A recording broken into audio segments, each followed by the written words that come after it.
Swastiastu. Om Swastiastu. Pemirsa Bali TV dimanapun Anda berada, kembali saya Nyoman Winata dalam program Bali Post Talk. Dan kali ini khusus dari kawasan Bedulu, dari UPTD Laboratorium Pertanian, dan saya mewawancarai secara khusus Bapak Bupati Gianyar, Bapak Made Mahayastra. Masih terkait dengan upaya atau langkah-langkah kebijakan dari Pemda Gianyar dalam penanggulangan COVID-19 khususnya di daerah Gianyar. Kita sapa dulu Pak Bupati yang sudah hadir bersama kita di acara ini. Selamat siang, Om Swastiastu, Pak Bupati. Swastiastu, selamat siang Pak Winata. Ya, kita hari ini suasana wawancara agak berbeda nih, ada di lapangan, dan saya tahu mungkin Pak Bupati selalu bergerak ini untuk bagaimana upaya penanggulangan. Tadi ada penyemprotan sepertinya Pak Bupati ya. Mungkin bisa diceritakan tentang penyemprotan tadi di mana saja dan melibatkan siapa saja. Iya, terima kasih Pak Winata, Bapak Ibu sekalian, Om Swastiastu. Benar, hari ini kita semua berada di PTD Perkebunan milik Provinsi Bali yang beberapa hari yang lalu kita mohonkan sebagai tempat karantina khusus bagi ODP yang ada di Kabupaten Gianyar. Syukur hanya hitungan hari Bapak Gubernur mengeluarkan surat persetujuannya. Artinya langkah cepat kita di Gianyar ditimbal balik dengan langkah yang super cepat dari Bapak Gubernur untuk mendukung langkah-langkah kami selaku Bupati di Kabupaten Gianyar.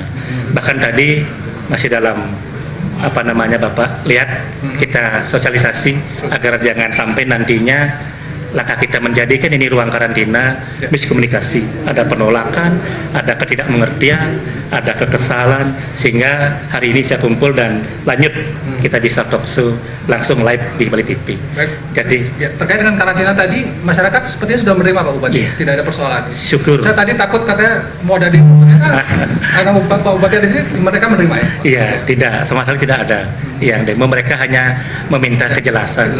Dan memang ini adalah tempat yang biasa saya turun, sehingga saya jelaskan dan mereka terima.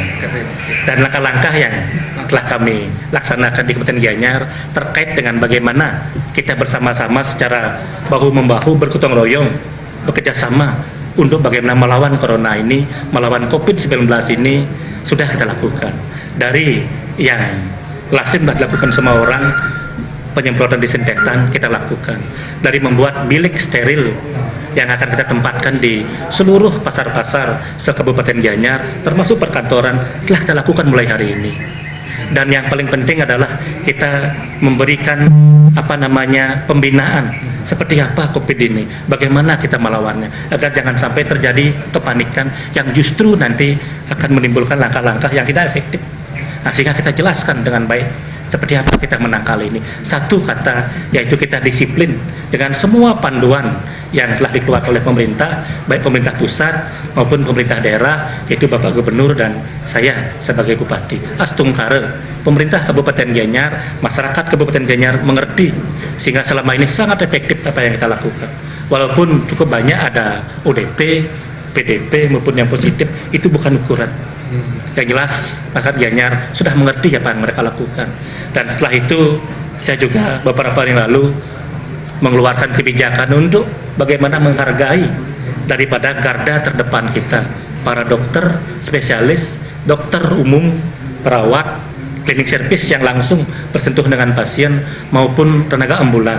Kita berikan mereka sebuah kehormatan, penghargaan, yaitu berupa tunjangan yang memang kita sesuaikan dengan Permenq yang telah diterbitkan di pusat, di mana dokter spesialis kita kasih 15 juta, dokter umum 7,5 juta, perawat 5 juta, tenaga penunjang kita sebut itu adalah 2,5 juta. Di samping kita siapkan, karena dokter yang bertugas, perawat yang bertugas, setelah bersentuhan langsung dengan pasien, dia takut juga untuk pulang, karena dia sayang terhadap istri, sayang suami, anak, keluarga. Kita siapkan tempat hampir 30 kamar hotel untuk mereka singgah dulu, diam dulu di sana sampai mereka betul-betul aman untuk bertemu keluarganya. Baik, berarti ada kebijakan memberikan insentif bagi petugas kesehatan, dan yang kedua itu menyediakan kamar hotel. Dan ini dananya dari mana Pak Bupati? Mungkin kalau dari APBD apa dari apa ini? Ya, dana yang kita gunakan 2 hari yang lalu, hari Sabtu bukan 2 hari yang lalu, Sabtu yang lalu kita rapat. Ya, kita panggil semua TAPD Kita harus bergerak cepat karena kecepatan daripada pengaruh daripada COVID-19 ini kita boleh kalah dengan kita. Kita harus lebih cepat lagi menyiapkan langkah-langkah sehingga sisir semua anggaran yang ada. Dan baru setengah kita lakukan penyisiran, kita sudah mendapatkan angka 31 miliar yang kita bisa alokasikan untuk penanganan COVID ini. Jadi semuanya itu bersumber dari APBD Kabupaten Gianyar. Jadi dari penyisiran dulu ya, Iya. APBD ada 31 miliar. Iya. Itu berarti apakah akan ada penundaan proyek-proyek atau apa ini yang sehingga dapat angka 31 miliar itu?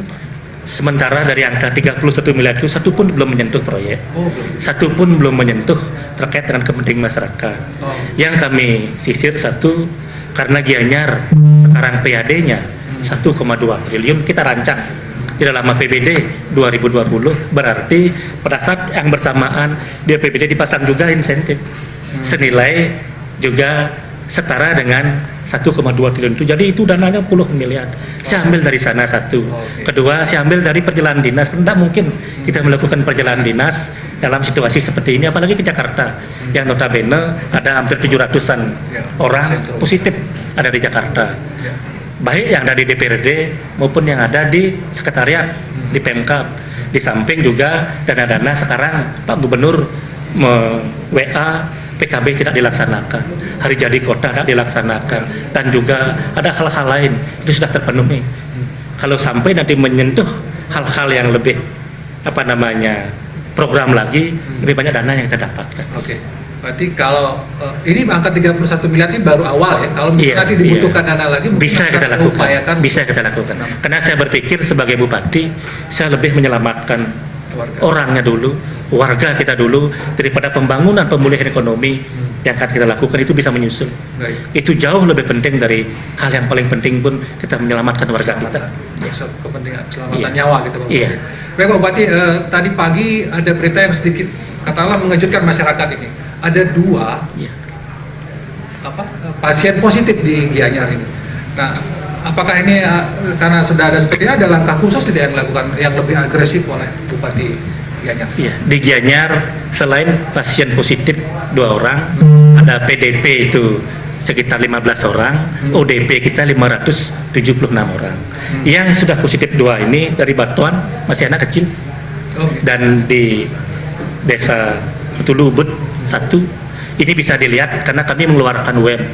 Ada IG resmi terkait dengan COVID-19 Gianyar, Bisa diakses. ada Facebook resmi, ada website yang kita buka secara transparan, kecamatannya, desanya, cuma namanya kita rahasiakan karena itu memang sebuah kerahasiaan yang tidak bisa dibuka. Nah, untuk yang 2 positif ini, dua-duanya ada di Sangla. Jadi dalam proses penyembuhan. Yang proses penyembuhan ya, berarti itu sudah dirawat di rumah sakit Ditangani, dirawat di bukan ada tangani. di masyarakat. Iya. Kalau yang di rumah sakit Sanjiwani ada nggak? Ya, kalau di Rumah Sakit Sanjiwani kita baru merawat PDP, pasien dalam perawatan 2 orang, keduanya sudah sembuh dan boleh pulang. Sudah boleh pulang. Sudah boleh pulang. Itu berarti ada kabar kemarin ada 2 orang yang sembuh. Apakah ini termasuk yang Iya, yang PDP sudah sembuh. Oh, yang PDP ya, Pak? Yang 2-nya di Rumah Sakit Family Wisata, Sanglah 10 orang, sudah sembuh 8 orang, Oke. dan Oh, ya. di Tabanan 1. Oke, yang PDP ini ya. Yang PDP, yang PDP. bukan yang positif. Yang PDP. Baik. Tadi yang Pak Bupati tentang ada upaya yang lebih ini nggak yang untuk dilakukan karena sudah ada positif misalnya ini apa lebih agresif, ada mengatakan karantina wilayah misalnya. Ini apakah Pak Bupati akan melaksanakan kebijakan karantina wilayah? Iya, terima kasih. Terkait dengan karantina wilayah, secara regulasi itu bukan kewenangan pemerintah daerah. Memang Bapak Gubernur, saya komunikasi langsung, terus berkomunikasi dengan Kopit Pusat, Bapak Presiden, untuk bagaimana perkembangan yang terjadi di tingkat Provinsi Bali. Jadi khusus karantina wilayah, kami hanya menerima instruksi, dan Gianyar sangat siap.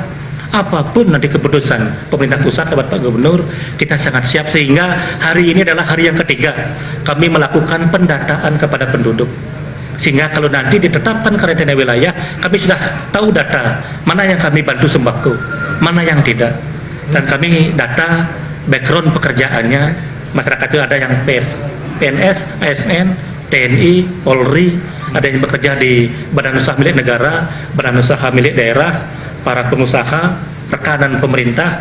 Jadi mereka yang bekerja harian kita data dan datanya mudah-mudahan Sekda selaku ketua COVID-19 Gianyar ya sebelum ada surat keputusan Mendagri yang terbaru sudah siap, sehingga begitu itu kita sudah tahu kebutuhan anggarannya.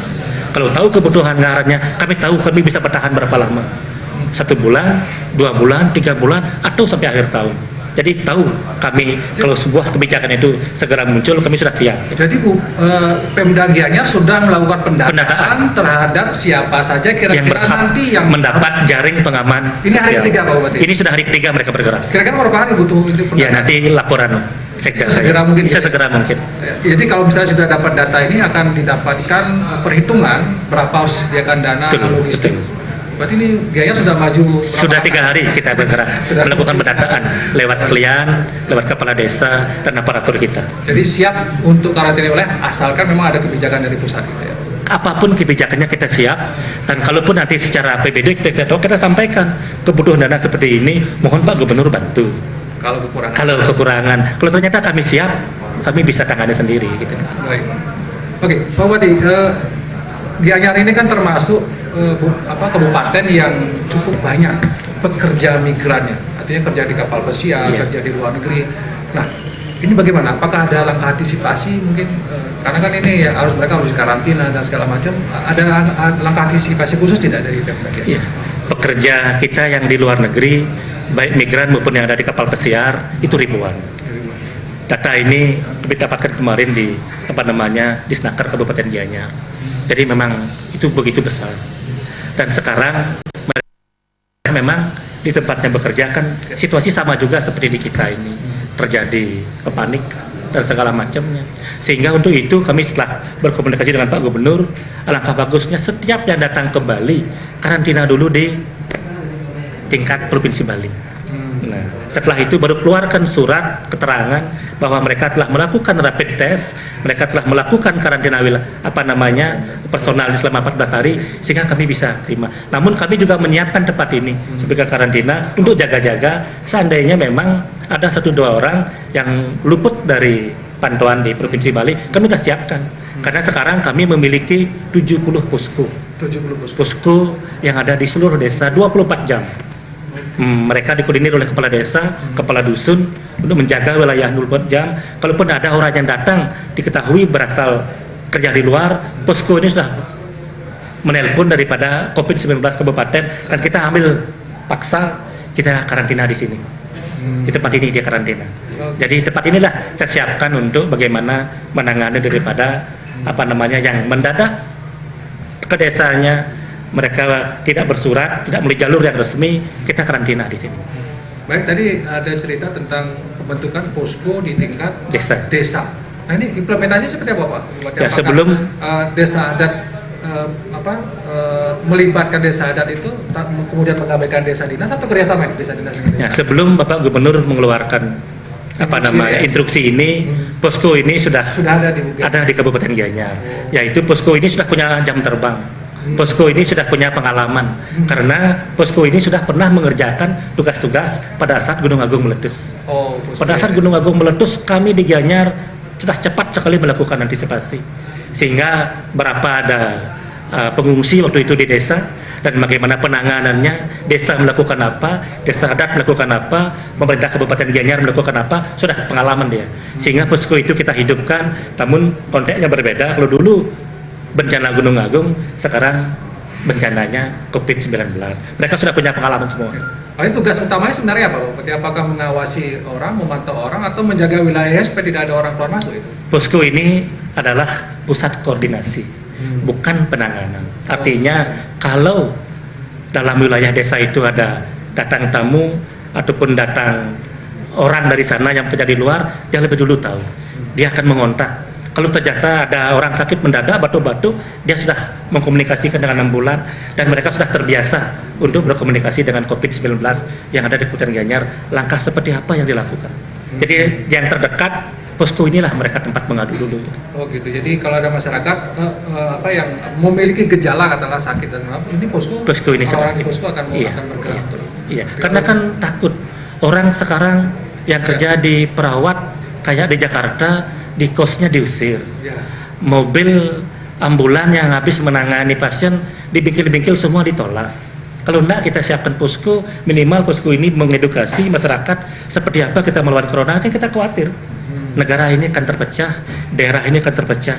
Sehingga yang terpenting adalah bagaimana edukasi kita kepada masyarakat. Posko ini sudah tahu deh, sudah mendapatkan pelatihan terkait dengan bagaimana mereka melakukan langkah-langkah penanganan kepada masyarakat. Gitu. Jadi itu juga bagian dari bagaimana membuat masyarakat tidak panik ya, betul, tenang dan segala betul. macam. Iya. Baik Pak Bupati, ada satu, kalau saya sering liputan misalnya tentang COVID-19 ini, ada satu persoalan yang sering muncul, terutama di tenaga medis atau di medis, ketersediaan APD, kemudian masker. Nah, biasanya Pemda punya nggak ada fokus tidak perhatian untuk bagaimana membantu alat-alat ini untuk tim medis yang ada di Gianyar? Ya, untuk tahap pertama yang kami ajukan pencairan ke BPKD sebesar 7 miliar. Itu salah satunya sudah kita siapkan pengadaan baik itu masker maupun disinfektan. Udah masuk di dalamnya. Bahkan kita di Gianyar, disinfektan kita lewat berbekal, diambil kepala dusun, dibagikan ke rumah tangga. Mereka sudah mandiri melakukan penyemprotan di masing-masing rumah tangga. Dan untuk masker, selain pengadaan yang kita punya, stok yang masih 27.000 yang ada di dinas kesehatan, di rumah sakit ada 20.000, dan kebetulan ada dermawan yang menyumbang 100.000 masker. Lagi 4 hari ini sudah sesuai dengan janjinya sudah akan datang. Jadi untuk masker amanlah kita, mungkin 3-4 bulan ke depan aman kita untuk masker. Disinfektan masih tetap dalam proses karena kita harus rutin melakukan penyemprotan. Kita tetap mengemprah untuk membeli disinfektan itu secara berkelanjutan. Ya.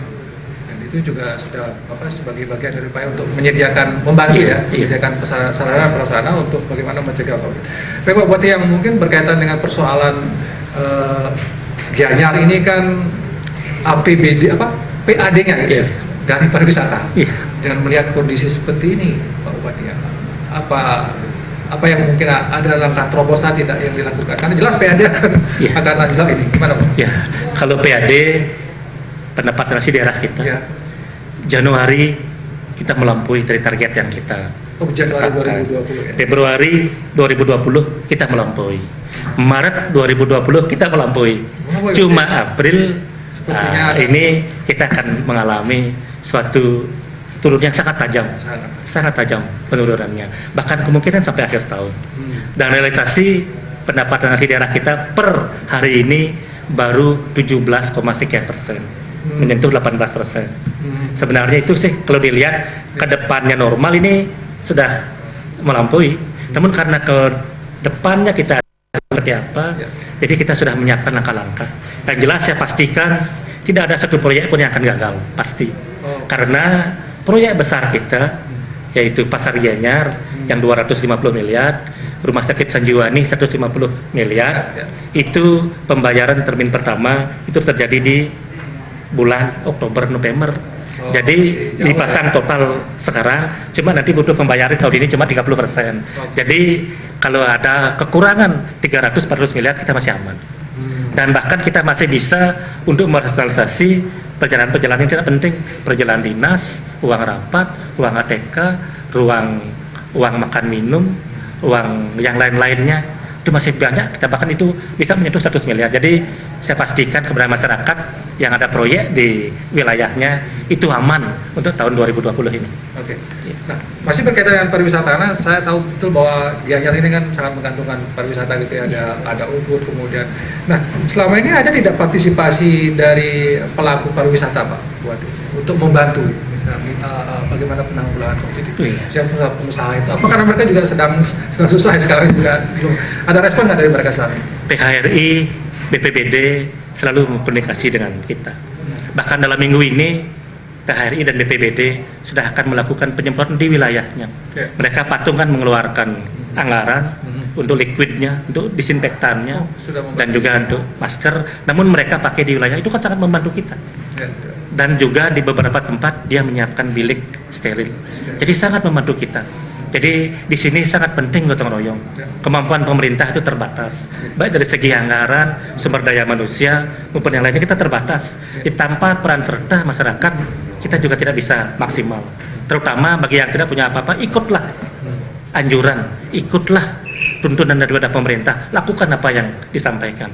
Itu akan sangat membantu kita. Baik. Oke, berkaitan dengan kebijakan ke depan, Pak. Kita kembali ke penanggulangan COVID ini. Ada tidak yang mungkin langkah strategis lain yang akan disiapkan oleh Pak Bupati untuk ke depan?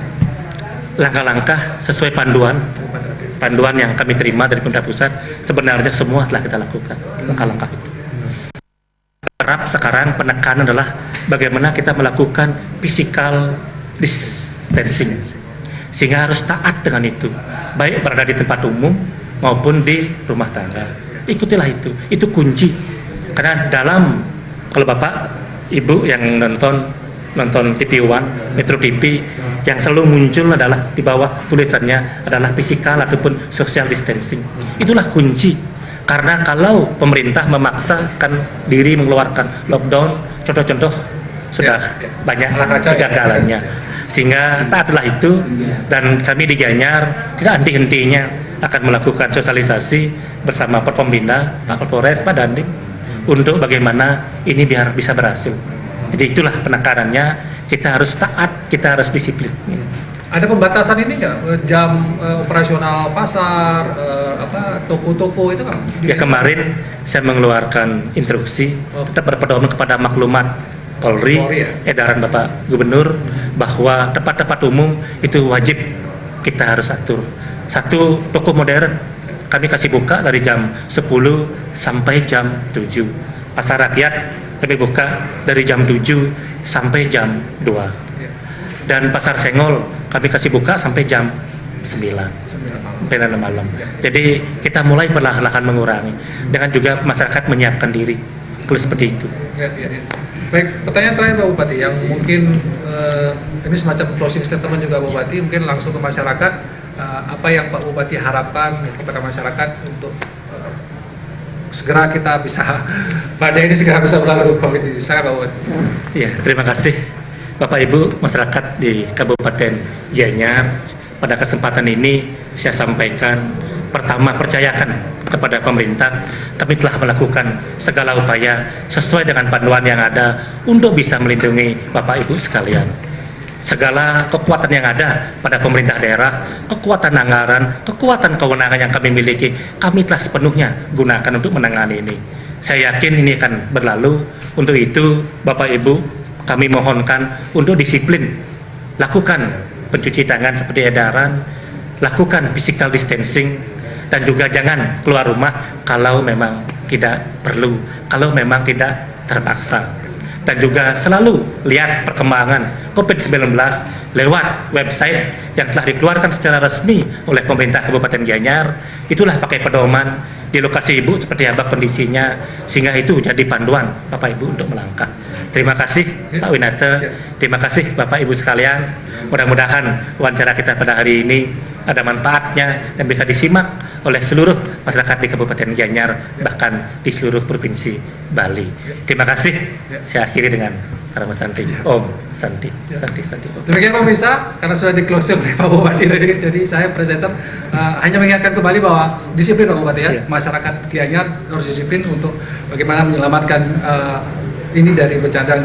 Doa kita selalu bersama adalah semoga badai ini segera berlalu. Sekali lagi saya tutup dengan Karama Santi. Sampai jumpa di video berikutnya. Om Santi, Santi, Santi.